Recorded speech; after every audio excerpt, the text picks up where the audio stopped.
कहते हैं कि भगवान आंखें बंद करके शिव जी का ध्यान करने लगे। शिव जी से कहने लगे, बाबा हमें तो विष पीने की आदत नहीं है, ये पूतना मौसी दूध पिलाने के लिए आई है, तो हम तो पूतना मौसी का दूध अवश्य पिएंगे। और आपका काम है, बोले आप विष का पान करना और मैं दूध का पान करूंगा। तो संत कहते हैं कि भगवान भोलेनाथ का ध्यान करने लगे, इसलिए भगवान ने आंखें बंद करी। और तीसरे संत का मत है कि भगवान नेत्र बंद करके ये विचार करने लगे, ये सोचने लगे जो गति मुझे यशोदा मैया को देनी है, ये कैसी भी है, लेकिन मातृभाव को लेकर है ना, बात्सल्य है इसके अंदर। और सुखदेव जी महाराज कहते भगवान का कहना है कि व्यक्ति की आकृति भले ही गंदी बनी रही, राक्षसी भले ही है ना, इसका कर्म गंदा है, आकृति भले ही गंदी हो, कर्म भले ही गंदा है, सुखदेव जी महाराज कहते हैं, लेकिन भाव गंदा नहीं होना चाहिए, है ना। इसका भाव क्या है, खुली मातृ भाव को लेकर के आई है उतना। भगवान नेत्र बंद करके सोचने लगे कि ये मातृभाव लेकर के आई है, यशोदा मैया को गति प्रदान करनी है, वो मुझे पहले पूतना मौसी को देनी पड़ेगी, है ना। तो भगवान नेत्र बंद करके ये सोचने लगे कि पूतना मौसी को गोलोक भेजा जाए या वैकुंठ भेजा जाए, है ना। एक कारण ये भी है भगवान का नेत्र बंद करने का। और एक संत कहते हैं कि ये भी कारण नहीं है, दूसरा कारण है, बोले भगवान के नेत्रों में सूर्य चंद्र का निवास है ना। एक नेत्र भगवान का सूर्य है, एक चंद्र है, तो सूर्य चंद्र ने अपने आप ही आंखें बंद कर ली, मानो वो सोच रहे हो, नेत्र सूर्य चंद्र सोच रहे हो कि मुझे होता है। भगवान नेत्र बंद करके सोचने लगे कि पूतना अज्ञान का स्वरूप है, अविद्या का स्वरूप है, माया का स्वरूप है, पूतना माया का स्वरूप बना करके आई है। और भगवान के सामने माया टिकती नहीं है, टिकती क्या, चाहे जितना भी बनावटी स्वरूप बना लो, लेकिन भगवान से कुछ नहीं छुप सकता है। भगवान तो उसकी असलियत दिखाई देते हैं एक न एक दिन कि आप क्या हो। भगवान से कोई कुछ नहीं छिपा सकता है, भगवान के सामने कुछ नहीं छिप सकता है। पूतना मौसी यहाँ बनावटी स्वरूप बना करके आई, लेकिन भगवान तो जानते हैं राक्षसी है, और भगवान के सामने माया टिकेगी नहीं, इसलिए वो नेत्र बंद कर लिए भगवान ने कि अगर हम पूतना से नजरें मिलाएंगे ना, पूतना से नजरें मिलाएंगे तो पूतना को ज्ञान हो जाएगा कि ये परमात्मा है ना, भगवान है। और जिसे ज्ञान हो जाता है परमात्मा का, तो फिर पूतना अपने असली वेश में आ जाएगी, भगवान के सामने माया टिकेगी नहीं, और असली वेश में आ गई तो ये राक्षसी बन जाएगी। और यहाँ तो हमारी मैया और गोपियां ब्रज के गोप बालक हमारा छठी उत्सव मना रहे हैं, सब आनंद से नाच रहे हैं, झूम रहे हैं, तो सारा आनंद ही कितना हो जाएगा, भगवान ने विचार किया। इसलिए भगवान ने अपनी आंखें बंद कर ली, हमें घरों में देखना ही नहीं है। भगवान ने सोचा, एक कारण ये भी है कि भगवान ने सोचा कि पहले रामावतार में तो हमारे साथ जानकी जी थी, है ना, जानकी जी थी, सुसीता कहीं प्रभु आता है ना।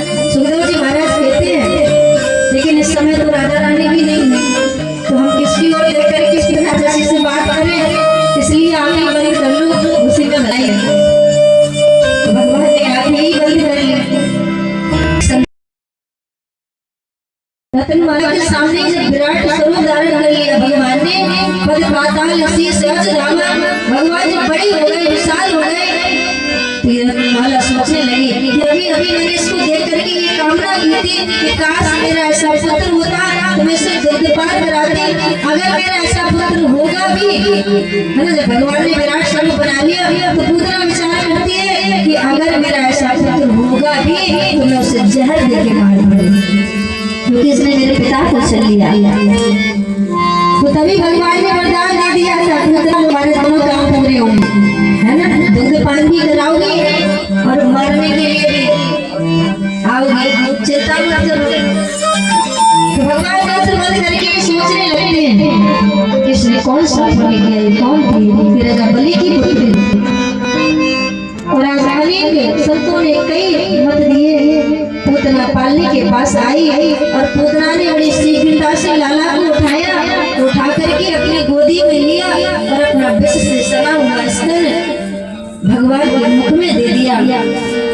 और जैसे मुख में दिया तो भगवान पूतना से कहते हैं, मौसी आप मुझे दूध पिलाने आई हो, कोई बात नहीं, मैं तुम्हारा दूध अवश्य पीऊंगा। लेकिन पूतना मौसी, भगवान कहते हैं अगर दूध पिलाने में तू कहीं मर जावे तो मेरा कोई दोष नहीं है। भगवान कहते हैं क्योंकि मैं तो 6 दिन का हूँ, 6 दिन के बालक वालक कोई दोष नहीं होता, 6 दिन का बालक तो निर्दोष होता है ना। भगवान कहते हैं मौसी जी अगर कहीं दूध पिलाने में तू मर जावे तो इसमें मेरा कोई दोष नहीं है। आज पूतना ने दूध का पान कराया भगवान को। भगवान पूतना का दूध पीने लगे। सुखदेव जी महाराज कहते हैं जब पूतना के स्तनों में दूध हो, है ना, तभी तो भगवान दूध पिए।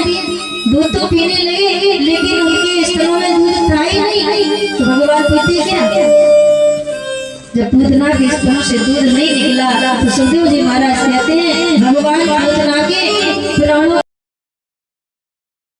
श्याम सुंदर प्राणों को पीने लगे। तो पूतना छटपटा गई, व्याकुल हो गई, भगवान को उड़ा करके ले गई आकाश मार्ग में, है ना। विचार करने लगी कि इसको मैं कंस के पास ले जाऊंगी और कंस को जाकर के सौंप दूंगी तो कंस इसकी हत्या कर देगा। आज भगवान ने भी विचार किया कि यहाँ तो छठी उत्सव चल रहा है, पूतना मौसी जहाँ ले जाए हम वहीं चलने के लिए तैयार हैं, क्योंकि यहाँ तो माना था कि इतना हो जाएगा ना। और पूतना मौसी जब ले गई, आज मथुरा की तरफ ही भागने लगी जब पूतना, तो भगवान ने विचार किया कि ये पूतना मौसी कहीं मथुरा में ना पहुंच जाए। तो भगवान ने अपना वजन बढ़ाना शुरू कर दिया और यहाँ प्राणों को पी रहे हैं, प्राणों को पी रहे हैं। तो आज ये पूतना छटपटाने लगती है और भगवान से कहती है सामंच मंचालिति प्रभाषिणी अखिल जीव मरमणि। आज कहती है पूतना सामंच मंचालिति, पूतना कहती है कन्हैया मुझे छोड़ दो, कन्हैया मुझे छोड़ दो, व्याकुल हो गई। भगवान ने कहा मौसी जी मैंने अभी तक अपनी मैया से पकड़ना ही सीखा है। छोटा बालक क्या करता है जब उसको पकड़ लेता है तो उसको नहीं छोड़ता है। अभी तो मैया से मैंने पकड़ना ही सीखा है, छोड़ना नहीं सीखा है।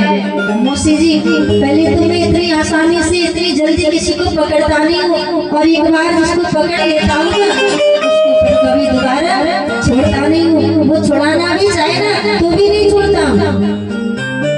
आज सुखदेव जी महाराज कहते हैं भगवान ने पूतना के प्राणों का हरण किया और भगवान ने पूतना को मथुरा की तरफ ही जाकर के पटका। आज पूतना जब गिरी तो सुखदेव जी महाराज कहते हैं कि 6 कोस में पूतना गिरी, धड़ाम से बड़ी भयानक आवाज हुई और बड़ी भयानक आवाज हुई। पूतना जब गिरी तो कंस का जो पांव था ना उसके सारे वृक्ष टूट गए, धड़ाम से वृक्ष नीचे गिर गए और आवाज को सुना। यहाँ ब्रजवासियों ने बड़ी बड़ी भयंकर आवाज हुई, 6 कोस में गिरी। कोई कहता है कि पूतना के कान गिरे कानपुर में, हाथ गिरा हाथरस में, इतनी बड़ी पूतना थी। तभी तो कहा गया कि भागवत बड़ा गूढ़ विषय है। भागवत में समाधि वासा प्रधान है ना। जो 6 इंद्रिय है ना, 6 इंद्रियों में वासना का वास होता है। जब तक वासना नष्ट नहीं होती है तब तक कोई भी व्यक्ति भगवान से मिल नहीं पाता है। ये पूतना अज्ञान का स्वरूप है। भगवान ने अज्ञान का विनाश किया 6 दिन की अवस्था में। पूतना गिरी, ब्रजवासियों ने आवाज सुनी, ब्रजवासी दौड़ते हुए आए पूतना के पैरों पर चल करके और यशोदा मैया भी आई। तब तक नंद बाबा यहाँ से आ जाते हैं। नंद बाबा गौशाला में जाती हैं और वहाँ पर सुखदेव जी महाराज कहते हैं गौमूत्रेण स्नापयित्वा पुनर्गोरज सार्वकम्। आज लाला गौमूत्र से स्नान कराती यशोदा मैया और गौओं के चरणों की रज भगवान के प्रत्येक अंगों में लगाती है। है ना। और भगवान के नाम से ही भगवान की रक्षा करती है, भगवान की नजर उतारती है यशोदा मैया, है ना। आएगी बुलाएगी, नजर कैसे उतारी जाती है मैं तो नहीं पता, माता जानती होगी ना, जानती हो, ये जानती होगी, हमारी परीक्षित जी जरूर जानती है ना। गाय के पूंछ से झाड़ा लगाती है यशोदा मैया, नजर उतारती है लाला की, कहती है आएगी बुलाएगी, अड़ोसन की पड़ोसन की, भूतनी की पिशाचनी की और राक्षसी की, पूतना राक्षसी की, जिसकी भी नजर लगी हो लाला को, वो नजर उतर जाए, उतर के कहाँ चली जाए, बोले गाय के पूंछ में चली जाए, बोले बाबी बिहारी लाला। भगवान भी बीमार हो जाते हैं, भगवान को भी नजर लग जाती है ना। तो भगवान की जब भगवान को जब नजर लग जाती है तो भगवान की नजर कैसे उतरती, भगवान जब बीमार हो जाते हैं तो कैसे ठीक होते हैं। भगवान को ठीक करने का एक ही उपाय है, वो क्या है, बोले भगवान का नाम, भगवान के नाम से ही भगवान की बीमारी दुख दर्द दूर होता है। आज यहाँ ब्रजवासियों ने नंद बाबा ने मिलकर के बड़े से फरसे से पूतना के प्रत्येक अंगों को काटा और पूतना का नंद बाबा ने अपने हाथ से अग्नि संस्कार किया। तो सुखदेव जी महाराज कहते हैं राजा जब पूतना का अग्नि संस्कार हुआ तो पूतना के शरीर से बड़ी सुंदर सुगंध निकली अगर कपूर की। तो परीक्षित ने कहा ऐसा क्यों महाराज, पूतना तो राक्षसी थी ना, तो इसके शरीर से सुगंध नहीं दुर्गंध निकलनी चाहिए थी ना, तो इसके शरीर से सुगंध क्यों निकली। तो सुखदेव जी महाराज ने कहा इसलिए क्योंकि पूतना भगवान से मिल गई। पूतना के कोई पुत्र नहीं था, लेकिन पूतना ने भगवान को अपना पुत्र बना लिया, है ना। एक संत कहते हैं कि नाम था उसका पूतना, नाम था उसका पूतना, कोई ना उसका पूतना पूत, है ना।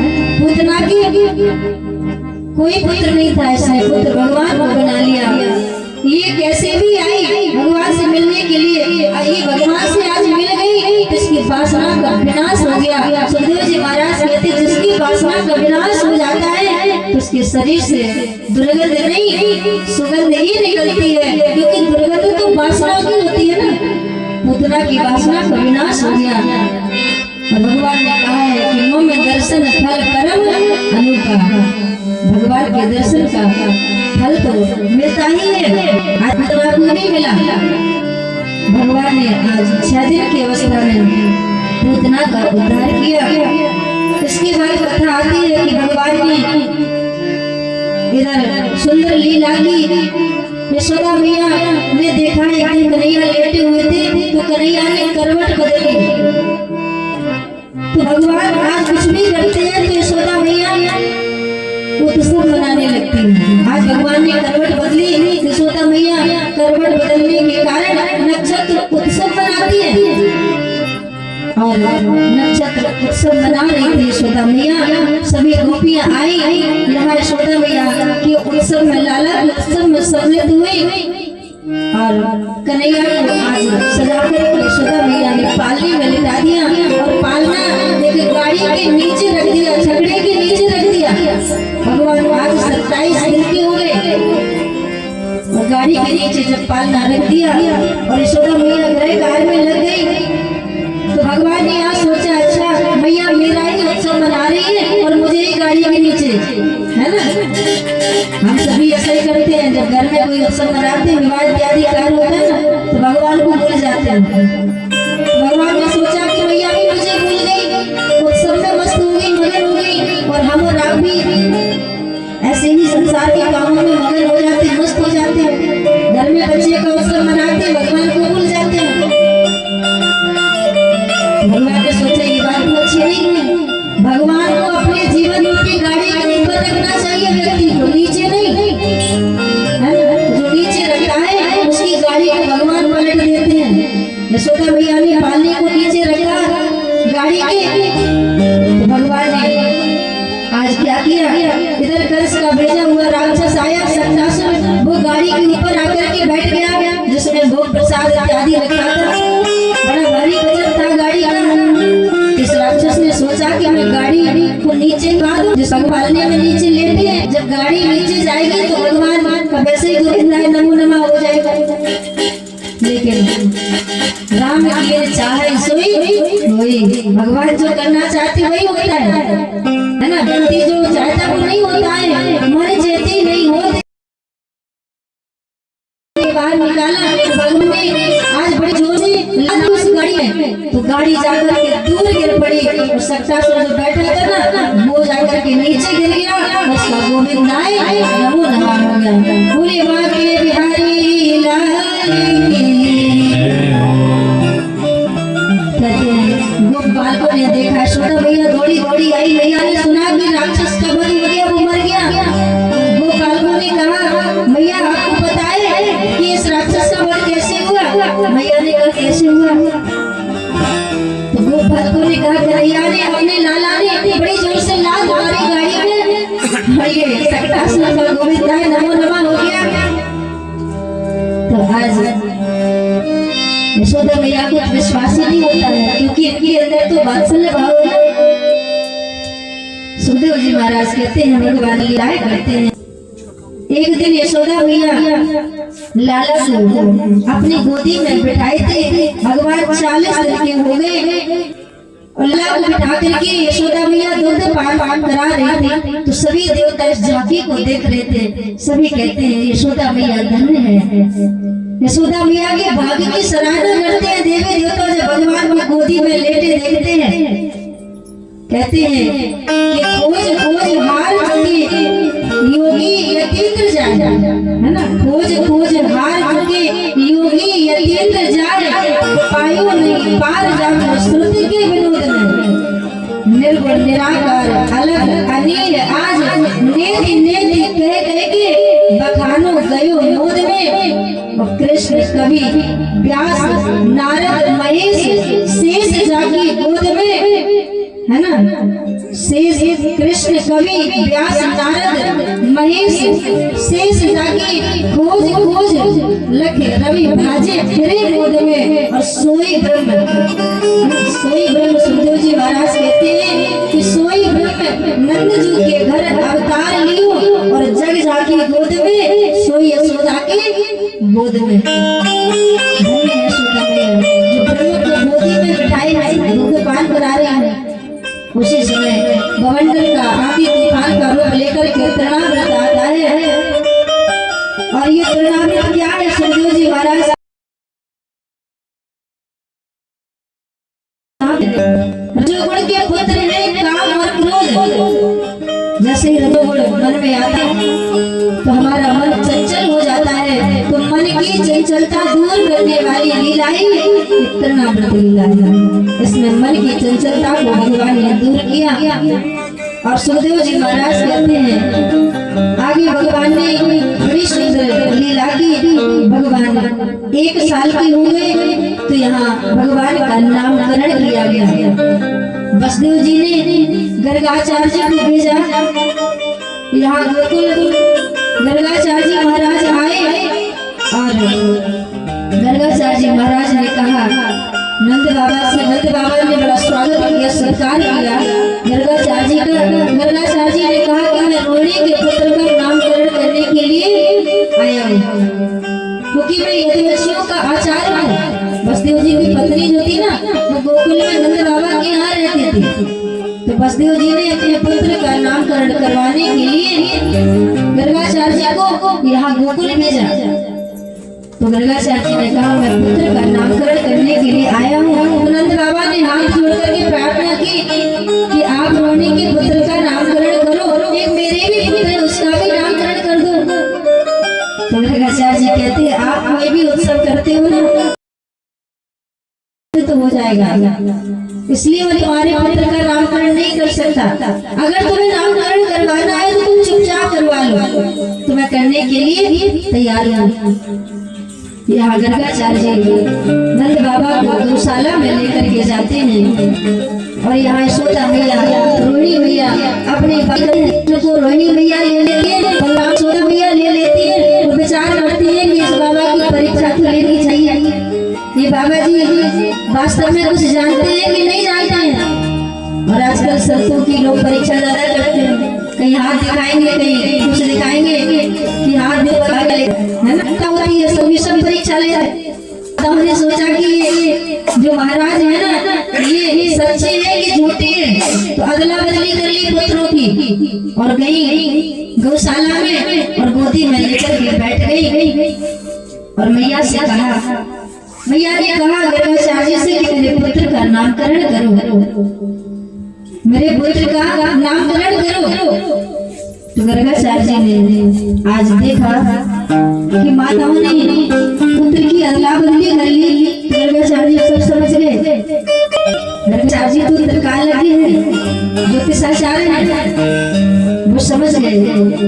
तो उन्होंने कहा यशोदा मैया से, मैया जो आपकी गोदी में पुत्र है ना वो आपका पुत्र नहीं है। गर्गाचार्य कहते हैं आयम ही रोहिणी पुत्र रमन सुरदो आत्रास्यते राम इति बलादेयात् बलं विदु। आज गर्गाचार्य कहते हैं महाराज,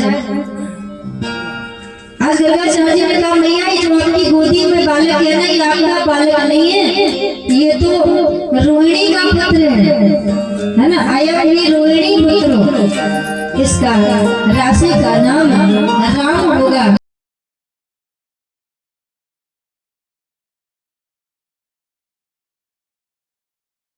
के कारण इसको लोग बलराम भी कहेंगे। राम नाम है राशि सुख निधान अभिराम और वो जगत में सजागो है बलराम, इसका नाम बलराम होगा। तो आज जब सत्य बात बता दी गर्गाचार्य जी ने, यशोदा मैया ने हाथ जोड़ लिए और क्षमा मांगी, महाराज मुझे क्षमा कर दो। बड़ी महिलाओं को भी दिया, गर्गाचार्य जी को प्रसन्न हो गई और रोहिणी की गोदी से लाला को लिया, अपनी गोदी में ले लिया और कहने लगी महाराज अब मेरे ये काले गलूठे का भी नाम रख दो, इसका नाम क्या होगा? तो गर्गाचार्य जी आज देखते हैं, कहते हैं मैया इसका नाम। तो आज गर्गाचार्य ने जैसे भगवान को देखा तो आज ही अपने सुधि भूल गए, समाधिस्थ हो गए। आज जैसे तैसे भैया ने हिलाया डुलाया, कहा महाराज मेरे पुत्र का नामकरण करने आए थे यशोदाने के लिए, अरे जागो मेरे पुत्र का नामकरण करो। तो आज गर्गाचार्य जागी। गर्गाचार्य कहते हैं कि भैया तुम्हारे पुत्र का नामकरण करने के चक्कर तो भगवान कहते हैं कि मुझे ये नहीं करवाना है, मुझे वात्सल्य प्राप्त करना है मैया यशोदा का, मुझे प्रेम प्राप्त करना है। इसलिए भगवान कहते हैं फूलपट्टी मत बोलना, नामकरण करने आएगा तो नामकरण करो। तो गर्गाचार्य कहते हैं मैया ये कवि वासुदेव के पुत्र हुए हैं, इसलिए इनका नाम है वासुदेव। ये वसुदेव जी के पुत्र हुए तो इनका नाम वासुदेव होगा। और इसको कुछ लोग कृष्ण भी कहेंगे, इनका नाम कृष्ण होगा। कृष्ण कौन है? बोले कर्षति कृष्ण, जो चित्त रूपी में प्रेम की खेती करे वही तो कृष्ण है। कृष्ण नाम जो है ना बड़ा पावन नाम है। बोले जो 100 अश्वमेध यज्ञ करता है ना उसका तो पुनर्जन्म हो सकता है संभवतः, लेकिन जो एक बार कृष्ण को प्रणाम करता है, जो एक बार कृष्ण कहता है उसका कभी संसार में पुनर्जन्म नहीं होता है, वो तो संसार के आवागमन के चक्कर से ही छूट जाता है। इतना बड़ा पावन नाम है। आज गर्गाचार्य नामकरण करते हैं और कहते हैं भैया इनका एक नाम थोड़ी है, इनके नाम अनेक अनूठा, इनके तो कई नाम हैं। बहुनि सन्ति नामानि रूपाणि च सुतस्ते गुणकर्मानुरूपाणि तान्यं वेदिनो जना। इनके तो अनेक नाम हैं, जैसे जैसे लीला करें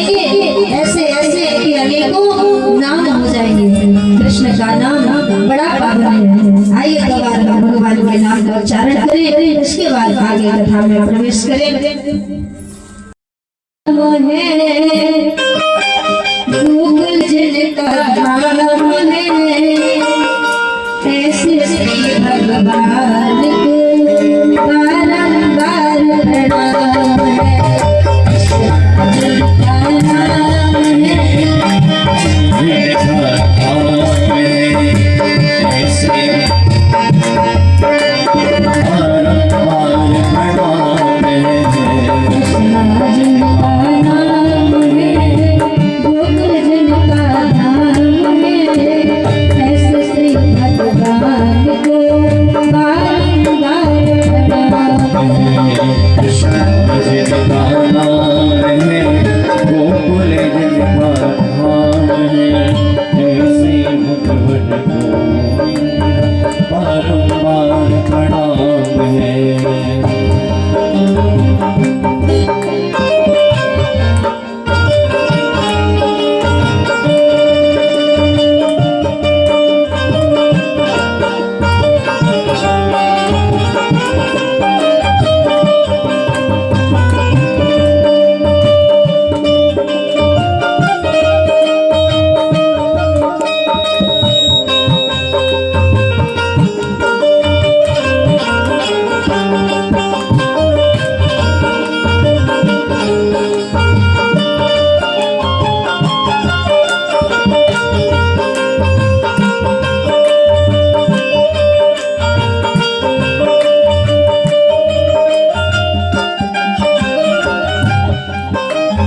यशोदा जिनकी मैया है, नंद जुबा भैया है।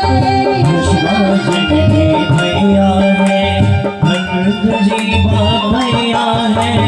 यशोदा जिनकी जुबा भैया है। यशोदा जिनकी मैया है, नंद जीवा मैया है। ऐसे श्री गोपाल को, ऐसे श्री गोपाल को बारंबार प्रणाम है। जिनका नाम है, गोकुल जिनका धाम है, ऐसे श्री भगवान को बारंबार प्रणाम है।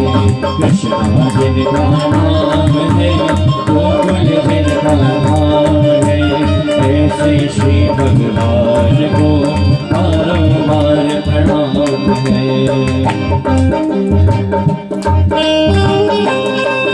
जय भगवान।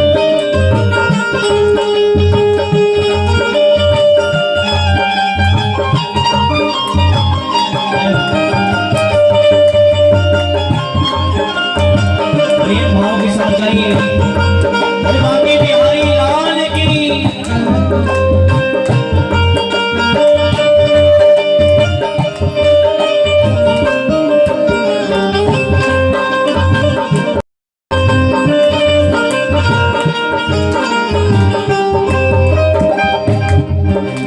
लूट लूट धनिमा कन खावे, बालन के संग धेनु चरावे। दही माखन खाए, बाल बाल संग धेनु चराए। लूट लूट धनिमा कन खावे, बालन के संग धेनु चरावे। लूट लूट दही माखन खावे, बाल बाल संग धेनु चरावे। ऐसे श्री गोपाल को, ऐसे श्री गोपाल को, ऐसे श्री गोपाल को बारंबार